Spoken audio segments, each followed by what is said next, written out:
So if we move on now, the next question is one for Nick. So it is, one of my operatives wants to take a week of holiday while they're on furlough. How do I work out what they should be paid for that week?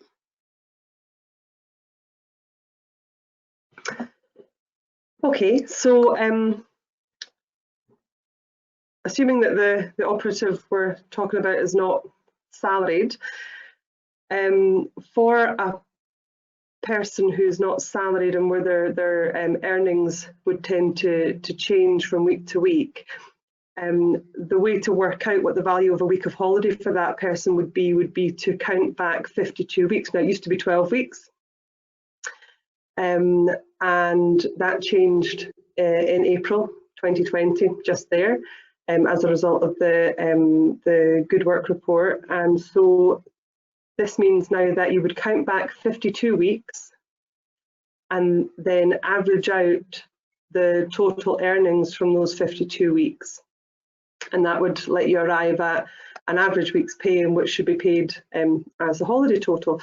Now, if this person's on furlough, if they've been on furlough for a while, then it could be the case, if the employer is not topping up to 100% of salary, that this person, for some of those 52 weeks, some of them will be at 80% salary, but you shouldn't include weeks that are at 80% salary because of furlough within your 52-week calculation. I suppose the thinking behind that is, say a worker is with variable pay who's on furlough at 80% of earnings. An extreme example would be if they were furloughed on the 1st of March, which was the first point at which anyone could be furloughed, and they finished up being furloughed, and they were going to finish up on the 31st of October, which is the last date that the scheme's open.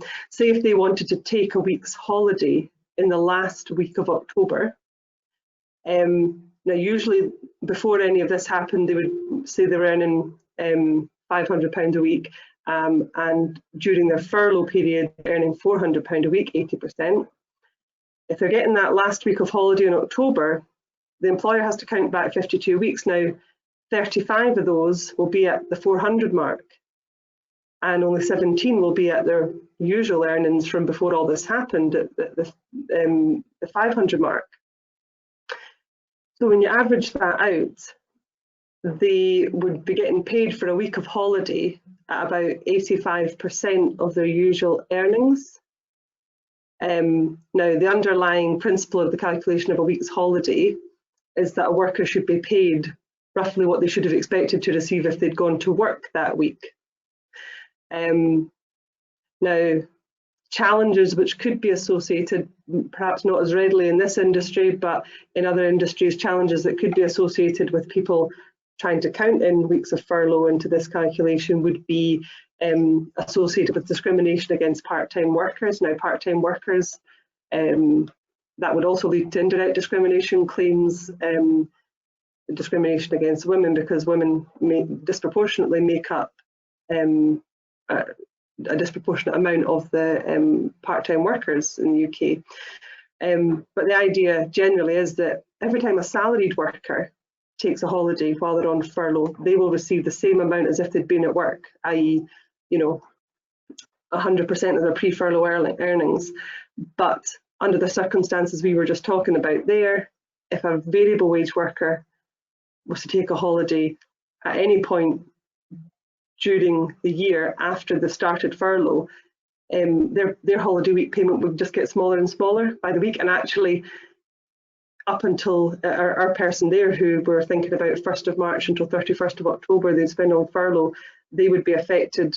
They'd be getting 85% up until the end of March 2021. And even then, the value of their week's holiday would be affected, would be reduced artificially until October 2021, because you'd still be counting back a year from that point. So basically, in a nutshell, best practice and most risk-averse strategy, count back further. You can count back 104 weeks. instead, if you have any weeks which are not to be included, things like SSP weeks as well shouldn't be included. So if you have any weeks where your worker was claiming SSP or was on furlough, then miss those out and count back further until you have 52 weeks of what we would call normal earnings, and then average those out, and that's your amount. So yeah, there we go.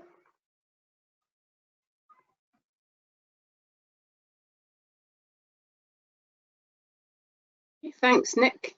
Any questions for Nick around that? No? Okay, thank you very much. We'll move on.